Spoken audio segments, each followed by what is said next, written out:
Kasih Bapak Abu Rizal Akbar dari STT Akhira Mabuju. Assalamualaikum warahmatullahi wabarakatuh. Waalaikumsalam. Waalaikumsalam warahmatullahi wabarakatuh. Alhamdulillah rabbil alamin wassalatu wassalamu ala rasulillah amma ba'd. Selamat malam untuk para peserta Zoom Summer School pada malam hari ini. Mudah-mudahan dalam keadaan sehat selalu, kemudian selalu dalam lindungan Allah Subhanahu wa taala. Kemudian untuk memanfaatkan waktu yang ada, karena pada malam hari ini ada beberapa pemateri, ada 3 dari berbagai negara pada malam hari ini. Maka dari itu, untuk memanfaatkan waktu yang ada, saya persilakan terlebih dahulu Bapak Dr. Abdul Misno, SHI, SE, MEI, sebagai keynote speaker pada malam hari ini untuk membuka acara kita. Kepada Bapak dengan hormat disilahkan. Baik, terima kasih. Bismillahirrahmanirrahim. Assalamualaikum warahmatullahi wabarakatuh. Waalaikumsalam warahmatullahi wabarakatuh. Alhamdulillahirrabbilalamin. Wassalatu wassalamu ala asrafil anbiya wal mursalin. Habibana wa nabiyana Muhammadin sallallahu alaihi wasallam. Wa ala alihi wa ashabihi wa man tabi'ahum bi ihsanin ila yaumiddin. Wa ba'd. Qala Allah Ta'ala fi kitabihil karim. A'udzu billahi minasyaitonir rajim. Bismillahirrahmanirrahim. Ya ayyuhalladzina amanu taqullaha haqqa tuqatih wa la tamutunna illa wa antum muslimun. Wa qala Rasulullah sallallahu alaihi wasallam, man salaka tariqan yaltamis bihi ilman sahhalallahu lahu bihi tariqan ilal jannah. Amma ba'd, fa inna asdaqal hadits kitabullah wa khairal huda hudan nabiy sallallahu alaihi wasallam. Alhamdulillah, asyukurillahi wahdah alladzi an'ama alaina fi hadhihi lailah nastati yakni an nabhas yata'allaq bi dinina. Wa fi hadhihi lailah al-mubarakah ana Abdurrahman Misna sa'idun jiddan limada lianna hadhihi lailah insyaallah sanasma yata'allaq bi kaifa yakni ahwal khasatan yakni ummatul islamiyah fi alam al-islami. Wa fi hadhihi lailah mubarakah insyaallah taala sanasma yakni minal mahadirin yakni min Singapura wa aidan min Indonesia. Wa ana sa'idun jiddan lianna lianna fi hadhihi lailah urid aidan an yakni naqasa atau munaqasa yata'allaq bi kaifa ahwal yakni ikhwanuna al-muslim fi Singapura, kaifa ahwal at-tarbiyah wa aidan ahwal yakni ad-diniyah. Nah, insyaallah taala yakni fi al-muhadir as-sani insyaallah taala Dr. Ihsan Muhyiddin yakni an abhas atau saya bahas yata'allaq bi kaifa tatbiq Islam al-wasati khasatan fi Singapura. Wa ba'daha Ustaz Muhaimin bin Taqyan insyaallah sanabhas kaifa tatbiq tarbiyatul islamiyah khasatan fil madrasah Singapura. Wa nabda awalan yakni min Dr. Darlina Kartikarini min State Sirajul Fala. Sana bahas atau saya bahas kaifa yakni teosofi khasatan fi Indonesia wa amatan fil alam. Jazakallah khairan. Thank you very much for all speakers tonight. I am extremely happy because we can discuss about part of our religion. The 3 speakers tonight, I think, is the expert in the education and also in the Islamic civilization and Islamic science. The first, Dr. Darlina Kartikarini, Jazakillahu khairan, wasani Dr. Ihsan Muhyiddin, wa aidan asalis Ustaz Muhaimin bin Taqyan.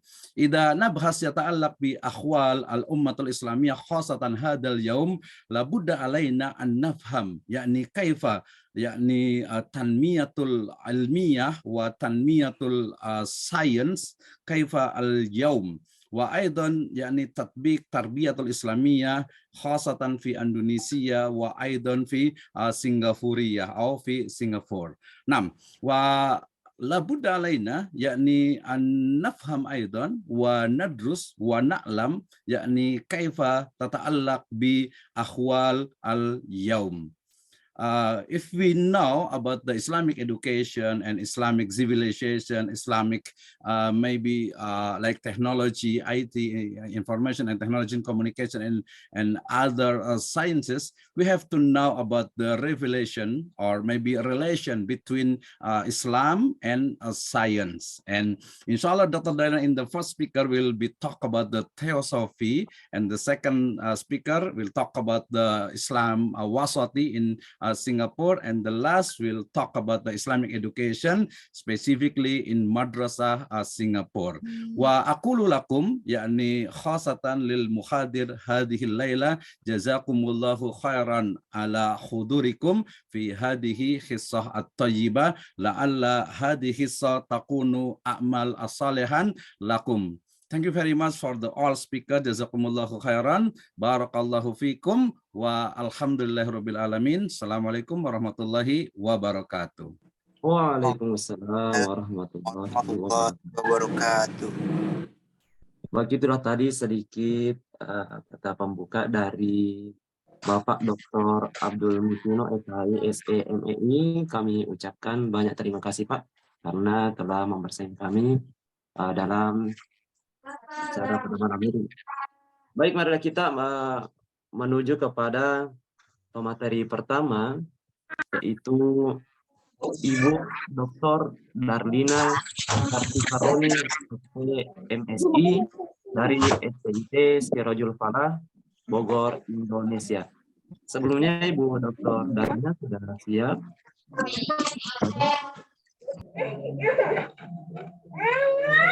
Bu Dokter bisa ya oke.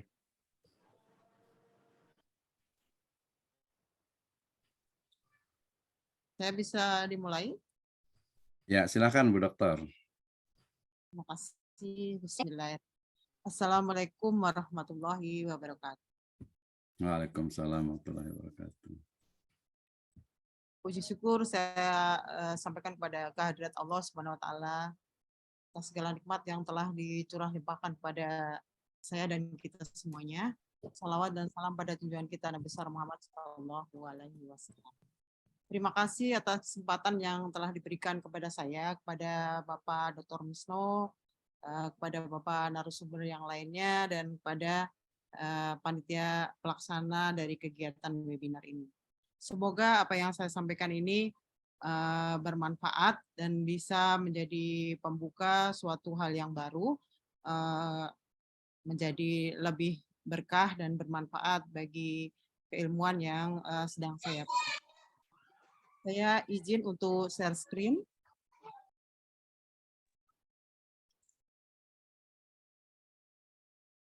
Ya, silahkan Bu Dokter.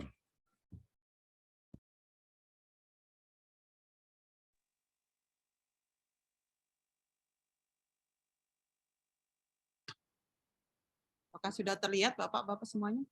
Sudah terlihat, ya. Ekosofi ya. Tadi saya teosofi. Silakan. Perkenalkan terlebih dahulu, nama saya Darlina Kartikarini. Latar belakang keilmuan saya adalah S1 Pertanian, S2 saya adalah Biofisika, kemudian doktoral saya adalah Ilmu Pengelolaan Sumber Daya Alam dan Lingkungan dari IPB. Jadi materi yang akan saya sampaikan ini sebenarnya sudah dipublikasi di jurnal internasional dan jurnal nasional, dan sebentar lagi juga akan publikasi karena sudah sedang dalam proses editor di penerbit BRIN, sedang proses untuk perbaikan book chapter saya. Yang akan saya sampaikan adalah dengan judul Pendidikan Islam di Pesantren Pertanian untuk Membangun Ekosofi bagi Penyelamatan Lingkungan. Kita langsung pada latar belakang saya mempelajari tentang hal ini. Dengan adanya degradasi lingkungan, ya kan, perubahan iklim, ya kendala yang sekarang terjadi, pemanasan global, kebocoran lapisan ozon, polusi udara yang sekarang sedang terjadi di Jakarta dan menjadi isu yang sedang disorot oleh berbagai negara, material beracun, hujan asam, kehilangan keanekaragaman hayati, dan kerusakan hutan. Polusi udara dan hujan asam sekarang kita sudah mengalaminya di daerah Bogor pun sudah kualitasnya sudah unhealthy. Kalau dilihat dari aplikasi gitu ya, itu adalah suatu kendala yang sedang kita alami saat ini. Dan solusinya saya melihat dari pendidikan Islam karena saya memang berada di Sekolah Tinggi Ilmu Tarbiyah, melalui pendidikan Islam dan Fatwa MUI 1975 tentang dasar hukum pengelolaan sumber daya alam dan lingkungan itu dianggap sebagai solusinya. Dalam pendidikan Islam penerapannya adalah amal soleh terhadap lingkungan dan alam. Latar belakang lain, generasi muda Indonesia semakin banyak menolak berprofesi sebagai petani. Padahal Indonesia adalah negara agraris. Survei BPS tahun 2016, tahun 2014 sampai tahun 2015, tenaga kerja muda tani stabil di 28%, sedangkan di sektor industri tenaga kerja yang diserap terus meningkat 10-15% per tahun. Nah, ekosofi ini atau yang di ekosofi itu adalah panjangannya adalah ekologi filosofi. Adalah basis nilai dan landasan untuk membangun ekosofi individu termasuk budaya bertani santri dalam konsep pertanian berkelanjutan. Kajian saya ini, saya memilih kajian ini dilakukan di 3 pesantren, ya, yang memang fokus saya adalah pada proses pendidikannya. Kemudian latar belakang yang lainnya adalah keseimbangan ekosistem pertanian dan kerusakan lahan pertanian terganggu akibat input produktif eksternal, pupuk organik dan pestisida kimia yang berlebihan. Sedangkan umat beragama berkewajiban melindungi kesehatan, melestarikan lingkungan, dan menjaga kesuburan tanah. Melalui pendidikan Islam mengajarkan pada generasi tentang kewajiban ini. Jadi pesantren pertanian yang berkelanjutan merupakan solusi. Jadi pesantren pertanian berkelanjutan itu artinya pesantren pertanian yang memperhatikan keselamatan lingkungan. Kemudian ekologi filosofi untuk penyelamatan lingkungan. Jadi ekologi filosofi ini adalah suatu paham yang dicetuskan oleh Arne Naes pada tahun 1970, kemudian dibahas oleh Hadi Sukadi Ali Kodra dalam bukunya tentang konservasi, membumikan ekosofi. Jadi bagaimana ekosofi ini bisa diterapkan sehingga manusia lebih memperhatikan penyelamatan lingkungannya. Jadi manusia juga mempunyai kewajiban beramal soleh terhadap lingkungan. Jadi di sini dijelaskan ekologi filosofi adalah filosofi pribadi yang harus dimiliki individu untuk peduli pada penyelamatan lingkungan. Nah, penerapan ekosofi melalui proses pendidikan Islam menghasilkan agen perubahan menuju percepatan perubahan sosial untuk membangun generasi peduli lingkungan dan adaptasi perubahan iklim. Jadi melalui ekosofi ini, konsep pembelajaran berdasarkan ekosofi nanti akan menghasilkan santri sebagai agen perubahan yang mempercepat proses perubahan sosial pesantren menuju pesantren yang lebih berkelanjutan dan memiliki ketahanan atau adaptasi terhadap perubahan iklim. Antara lain ketahanannya seperti contoh yang belum lama terjadi tentang kondisi ketahanan pangan pada saat pandemi, ketahanan adaptasi pada kesulitan atau bencana alam, gitu ya. Penerapan ekosofi ditujukan kepada 3 hal, yaitu pemahaman nilai kearifan lokal, teknologi kearifan lokal, dan fikih lingkungan dalam pendidikan Islam.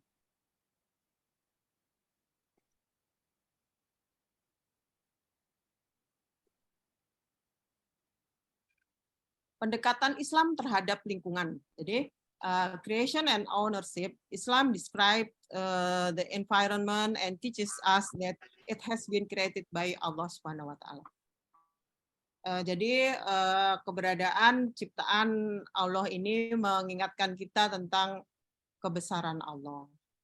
Humans and environment artinya Islam prescribe how humanity should use the environment.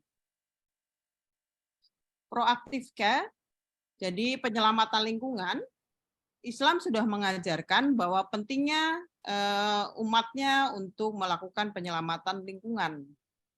Kemudian yang keempat, preservation and protection, Islam's guidance forms the principles of environmental protection.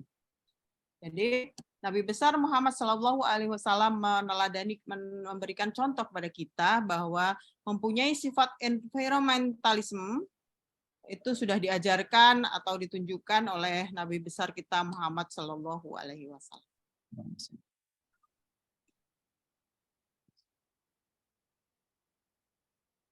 Filosofi, ekosofi atau ekologi filosofi ini ditemukan dalam agama di dunia. Dalam pembahasan agama Islam, manusia cenderung membahas hubungan antara manusia dengan manusia dan mengesampingkan membahas hubungan manusia dengan alam. Dalam agama kita diajarkan untuk mensyukuri atas limpahan makanan, kecukupan sandang, dan tempat tinggal yang memadai. Bahkan untuk orang-orang itu masih bisa menikmati keindahan alam, itu adalah nikmat karunia Allah Subhanahu wa Ta'ala yang patut kita syukuri. Maka perlu adanya pengetahuan ekologi filosofi untuk tetap menjaga alam dan lingkungan melalui pendidikan Islam. Penyelamatan lingkungan dan adaptasi perubahan iklim. Penyelamatan lingkungan dilakukan melalui langkah terkecil dan sederhana, yaitu melalui pendidikan Islam bagi generasi muda. Usaha pertanian untuk memenuhi kebutuhan pribadi secara mandiri, sehingga memiliki ketahanan pangan. Jadi kebutuhan makan bisa dipenuhi dari kebun sendiri, yang dikembangkan menjadi usaha yang mampu meningkatkan kesejahteraan masyarakat desa yang mampu beradaptasi pada perubahan iklim. Aplikasi ekosofi pada pesantren melalui 3 atribut. Yang pertama, atribut nilai kearifan lokal. Yang kedua adalah teknologi berbasis kearifan lokal. Dan yang ketiga, fikih lingkungan. Jadi, nilai kearifan lokal ini adalah nilai-nilai tutur leluhur yang ada di desa, yang ada di masyarakat desa, paham atau datar imahan, lamping alian, lebak pesawahan, lewang garapan, lewang tutupan, dan lewang. Dan di pesantren yang 3 pesantren ini berada dengan tipologi yang berbeda. Pesantren Biarul Ulum berada di area tambang emas, pesantren Darul Falah berada di area dekat perkotaan, dan pesantren Al-Ittifaq berada di pegunungan. Dari ketiga pesantren ini, pesantren Al-Ittifaq ini adalah pesantren yang sudah memiliki ketahanan pangan dan sudah memiliki bisnis yang sangat besar dengan omset miliaran rupiah. Jadi mereka berawal dari langkah kecil, mereka menerapkan prinsip ekologi filosofi dalam bentuk kearifan lokal, yaitu dia memberikan 3 prinsip. Tidak ada sedikit pun waktu untuk menganggur, tidak ada lahan yang tidur, tidak ada sampah yang mawur. Dan belajar bertani harus dengan melihat, mengikuti, dan melakukan sendiri. Nah, kemudian mereka juga membuat kompos dan membuat pestisida, insektisida nabati, atau disebut dengan mikroorganisme fermentasi alami. Bahkan mereka mempunyai pabriknya sendiri di Kota Garut. Jadi mereka memahami tentang memberikan pembelajaran fikih lingkungan pada ketiga pesantren ini. Ya. Misalnya pada pesantren Darul Falah, santri berdoa dan memohon kebaikan dan manfaat aktivitas bertaninya. Hasil pertanian dimanfaatkan oleh semua makhluk dan itu dianggap sebagai amal soleh. Ini ada yang hilang ya. Bersikir dalam mengolah dan memanfaatkan sumber daya alam dengan cara baik dan benar. Tentang fikih lingkungan yang diajarkan di Al-Ittifaq tentang gerakan rehabilitasi lahan, kemudian sewa lahan, atau pemanfaatan lahan milik untuk orang lain, manajemen pengelolaan sumber daya alam. Ini semuanya didasarkan kepada kearifan lokal yang merupakan atribut dari ekologi filosofi. Selanjutnya, ini adalah gambar-gambar pesantren di Biharul Ulum. Mereka memenuhi kebutuhan pangannya secara mandiri dari bertani dengan skala besar dan bertanam sayur-sayuran di pekarangan mereka. Mereka beternak dan bertani. Dan penekanannya kepada tutur leluhur sangat kental sekali, sehingga mereka ini adalah mahasiswa-mahasiswa Universitas Terbuka yang memang tinggal di situ. Setiap hari mereka pergi bertani, kemudian malam hari mereka mengajar santri-santri kelas yang lebih rendah, dan mereka menanamkan pentingnya konservasi terhadap lingkungan, karena sebagian besar santri lingkungan di pesantren ini semuanya pergi menjadi penambang emas ilegal. Jadi penambang emas ilegal ini memberikan dampak buruk, dampak sosial ekonomi terhadap generasi. Jadi keberadaan pesantren Biharul Ulum ini mereka untuk mengajak kembali masyarakat untuk kembali bertani. Kemudian selanjutnya ini pesantren Darul Falah, pesantren pertanian yang memang sudah fokus untuk memberikan pembelajaran pertanian kepada santri. Mereka menjadikan pelajaran pertanian itu menjadi kurikulum, dimasukkan dalam pendidikan pertanian di lahan, kemudian praktek pertanian di lahan, ya. Jadi praktek pertanian ini dimasukkan dalam kurikulum pendidikan Islam. Nah, ini adalah pesantren yang ketiga. Pesantren Al-Ittifaq ini memang awalnya dia sendiri saja, tidak bergabung dengan masyarakat, kemudian mereka membuka jalan, bekerja sama dengan masyarakat untuk mengumpulkan hasil panen masyarakat di koperasinya. Mereka memiliki koperasi untuk mengolah penanganan hasil panen, kemudian dipasarkan oleh koperasi tersebut ke supermarket besar, misalnya di Superindo, di Jogja Department Store, kemudian di Aeon ya. Jadi ini memiliki hubungan banyak dengan pihak-pihak luar. Nah, rekomendasi gagasan pembelajaran berbasis ekosofi, proses setelah melakukan penelitian menggunakan analisis berbagai alat analisis, maka ekosofi itu sebagaimana definisi oleh Arna Nais tadi, ekosofi terdiri dari 3 dimensi. Ekosofi dimensi intelektual, dimensi spiritual, dan dimensi emosional. Jadi ini sebagai kunci dalam penyusunan kurikulum atau metode pembelajaran yang bisa nanti selanjutnya dibuat, yaitu pendidikan Islam diterapkan melalui ekosofi, kurikulum berbasis ekosofi dan pendidikan pertanian di lahan, kemudian belajar bersama kelompok tani masyarakat.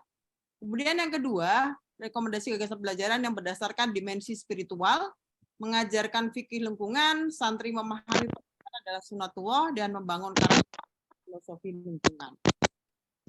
Dimensi emosional yaitu praktek budaya pertanian, mengembangkan leadership melalui role model, dipersiapkan sebagai agen perubahan, dan mengenal dan menerapkan tradisi dan tutur leluhurnya. Jadi ini adalah role model ini yang sudah melaksanakannya dan sudah berhasil adalah di Pondok Pesantren Al-Ittifaq. Nah, jadi perubahan apa yang terjadi di dalam pesantren? Awalnya pesantren itu sendiri saja dia, tertutup dari masyarakat. Kemudian masyarakat bekerja di tambang, bekerja sebagai buruh di kota, dan terutama kalau di Biharul Ulum, sebagian besar masyarakat sudah meninggalkan usaha pertanian. Jadi diagram ini saya buat berdasarkan perubahan yang terjadi di pesantren Al-Ittifaq. Jadi sehingga menghasilkan setelah proses perubahan sistem perubahan pesantren ini, output kondisi akhir adalah menghasilkan generasi muda tani, ya, agen penggerak perubahan sosial, bekerja sama dengan masyarakat, bekerja sama dengan pasar modern dan pasar tradisional, dan masyarakat kembali pada pertanian, distribusi dan pemasaran hasil pertanian. Jadi ini proses perubahan yang sudah terjadi di pesantren Al-Ittifaq. Jadi seperti ini. Kalau pesantren Biharul Ulum perubahannya baru sampai di sini, Darul Falah sudah di tengah-tengah, dan Al-Ittifaq adalah pesantren bersama masyarakat desa mengembangkan pertanian berkelanjutan sehingga tercapai pembangunan pertanian di masyarakat desa. Jadi berawal dari pendidikan Islam melalui pembelajaran pesantren. Jadi pembelajarannya melalui 3 dimensi, dimensi spiritual, dimensi emosional, dan dimensi intelektual. Jadi model pesantren yang saya buat, ya. Jadi ada ancaman agroekologi, itu maksudnya pertanian berkelanjutan, ya. Ini ekosofi. Ancaman tidak langsung keberlanjutan pesantren adalah ketahanan terhadap perubahan iklim. Ancaman langsungnya adalah pemenuhan kebutuhan pangan. Sebagian besar pesantren kan kekurangan akan pangan, yang sudah menjadi kendala yang biasa dihadapi oleh pesantren. Kemudian adanya degradasi lingkungan atau kerusakan lingkungan, dan generasi muda meninggalkan sektor pertanian. Nah, diharapkan dengan model ini pesantren berkelanjutan dan menunjang pembangunan berkelanjutan. Nah, ini adalah model secara detail, submodelnya, seperti apa bentuknya, jadi bagaimana ini hubungannya antara masyarakat desa dan kelompok tani, ini santri, dan petani alumni. Jadi alumni santri Al-Ittifaq, ini yang sudah saya gambarkan di sini adalah hasil kajian di Al-Ittifaq. Jadi petani alumni semuanya mengelola lahan pertanian, hampir sebagian besar mengelola lahan pertanian di sekitar pesantren. Jadi mereka menjadi ketua Dewan Kemakmuran Masjid sekaligus sebagai kepala kelompok tani daerah situ dan mengelola sejumlah lahan pertanian di masyarakat desa.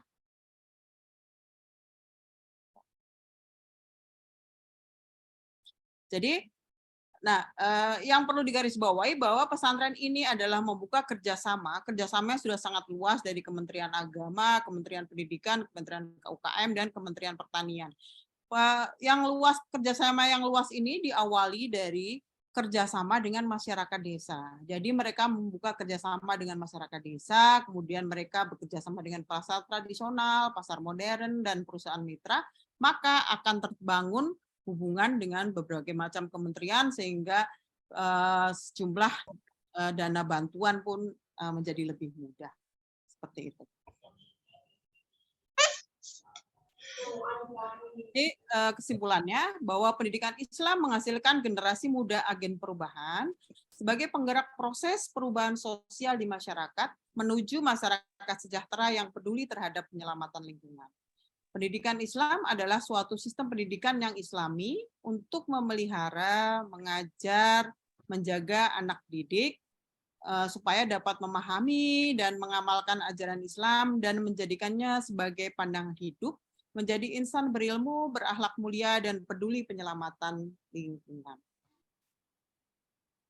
Kesimpulan selanjutnya, penanaman nilai-nilai kearifan lokal sangat penting dan diperlukan untuk membangun filosofi lingkungan melalui pendidikan Islam dalam membentuk fikih lingkungan untuk pemeliharaan lingkungan berkelanjutan bagi generasi mendatang sebagai amal soleh bagi alam semesta dan seluruh isinya. Kajian telah dilakukan bertujuan menganalisis penerapan pendidikan Islam dalam membangun ekosofi individu dari santri-santri tersebut dapat dilakukan dengan cara menemukan rekomendasi metode pembelajaran pendidikan Islam berbasis ekosofi. Berdasarkan analisis konstruktivistik, penerapan ekosofi untuk menanamkan filosofi lingkungan pada peserta didik atau dalam hal ini adalah santri, dilakukan melalui nilai kearifan lokal, tentang tutur leluhur dan tradisi, teknologi kearifan lokal, dan pendidikan Islam dalam fikih lingkungan. Demikian sedikit yang saya sampaikan. Terima kasih. Semoga bermanfaat dan saya buka masukan-masukan dari Bapak Ibu semuanya. Terima kasih. Wassalamualaikum warahmatullahi wabarakatuh. Waalaikumsalam warahmatullahi wabarakatuh.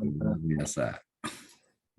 Baik, terima kasih Bu Dokter. Itulah tadi materi dan ilmu yang sangat bermanfaat yang disampaikan oleh Ibu Dr. Dardina Kartika Romi, SPMSI. Karini, Pak. Karini. Oh, Kak Kartika. Ayo, maaf. Karena namanya di sini. Yang dimana di materinya itu adalah tentang ekologi filosofi. Sebagaimana biasanya bahwa sesi tanya jawab itu akan dibuka pada akhir atau setelah para pemateri menyampaikan atau mempresentasikan materinya.